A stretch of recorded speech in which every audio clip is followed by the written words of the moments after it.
Thanks for selling your car to Carvana. Here's your check. Whoa, when did I get here? What do you mean? I swear it was just moments ago that I accepted a great offer from Carvana online. I must have time traveled to the future. It was just moments ago. We do same-day pickup. Here's your check for that great offer. It is the future.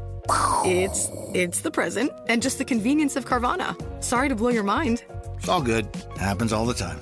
Sell your car the convenient way to Carvana. Pickup times may vary and fees may apply.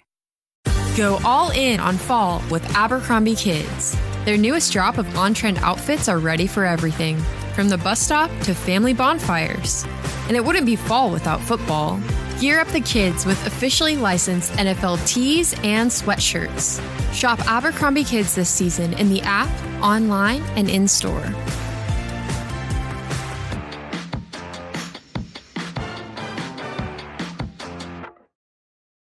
This is Optimal Relationships Daily, Why You Need to Accept Your Partner's Needs by Heather Gray with Gottman.com. The first time contempt showed up in my marriage, it was quiet, condescending, and it came from me. I'd made plans with my friends and was calling my husband to wish him a good day when he asked, "When will I hear from you?" That one question rattled every independent bone in my body. What did he mean, when would I hear from you? He was hearing from me now. I was going to be with my friends later. That was the whole point of me calling. I wasn't expecting to talk to him again until the following day. "What do you mean we're not talking until tomorrow?" he asked. "I thought since we aren't seeing each other later, we'd be talking tonight." And that's when I said it. Really? I simply did not understand his notion of checking in, keeping in touch, or staying emotionally connected while apart. I was single for years before meeting him. I wasn't used to staying in touch with someone, and I didn't see that as a reflection of how I felt about him. I could be in love with him and still not need to talk to him multiple times per day. However, that wasn't his style. He needed to connect regularly. Our core needs are non-negotiable. Successful relationships come down to basic questions about our core needs. What do I need in a relationship in order to feel loved, happy, fulfilled, and secure? What do you need in a relationship to feel the same? Are you willing to meet my needs in this relationship? Am I willing to meet yours? If our partners are unwilling to meet our needs, the relationship cannot thrive. If we are unwilling to meet our partner's needs, the outcome remains the same. It didn't matter whether or not my husband's need for regular connection challenged my sense of independence. It didn't matter whether or not I believed it to be a worthwhile need. It only mattered whether or not I was willing to give him what he needed. If his needs challenged my own, if I couldn't give him what he needed, or if I simply didn't want to give him what he needed, I needed to take the door. I loved him more than I cared about having to check in. At the end of the day, I loved him more than I was challenged by regular connection. I was willing to meet his need in order for our relationship to succeed. How our needs get met is negotiable. When I met my husband and we were first working this stuff out, I was working a crazy job with crazy hours. I couldn't guarantee much in terms of regular or consistent contact. However, I was able to say, "I love you. You are important to me. I understand you hate feeling like my busy schedule keeps me from thinking of you. I don't want you to feel that way.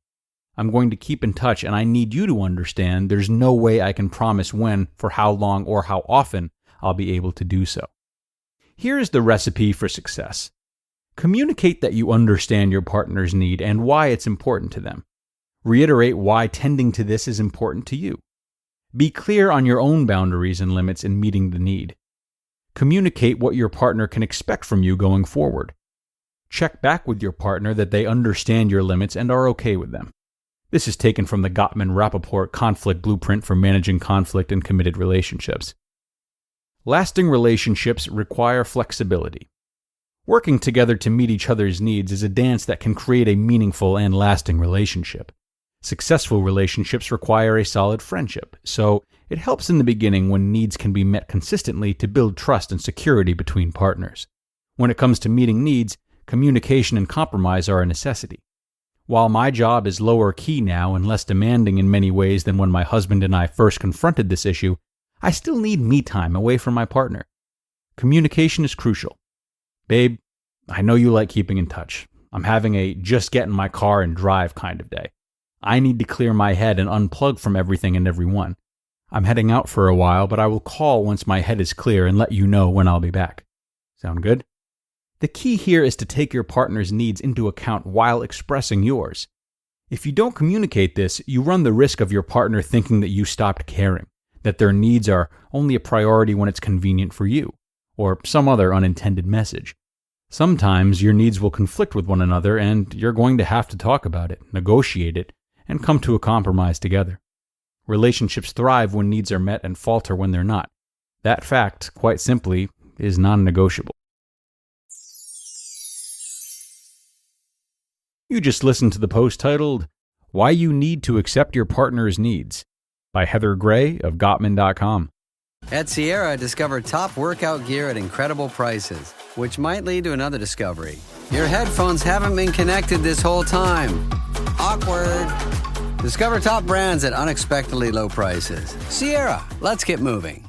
Does it ever feel like you're a marketing professional just speaking into the void? But with LinkedIn ads, you can know you're reaching the right decision makers, a network of 130 million of them, in fact. You can even target buyers by job title, industry, company, seniority, skills, and did I say job title? See how you can avoid the void and reach the right buyers with LinkedIn ads. Spend $250 on your first campaign and get a free $250 credit for the next one. Get started at linkedin.com/campaign. Terms and conditions apply. And thanks so much to Heather for sharing her insight with us today. You know, a post like this, while really wonderful, might make you feel a little bit of pressure. Pressure to be at your best and meet every need or want that your partner may have. But whether or not we're ultimately able to meet every need, it's so important to remember the value there is in trying our best to do so, and even acknowledging their needs in the first place. It's this type of effort and presence that makes for a lot of beauty and trust and safety in the relationship. And should certain important needs not be able to get met and the relationship is to end, both partners are able to move on with at least an increased level of confidence, knowing that they checked in about the right things. They did the work, and no one can take that away from them. Not to mention, this type of work can become normalized and something we look to prioritize in our next relationship. This is part of the journey to healthy relationships, understanding that sometimes good ones have to end, and even when they do, they provide us with lessons in order for us to find the right ones. Food for thought, everybody. It's time to get going, but I really hope you liked this post and that you'll come back again tomorrow for more. So I hope to see you there, where your optimal life awaits.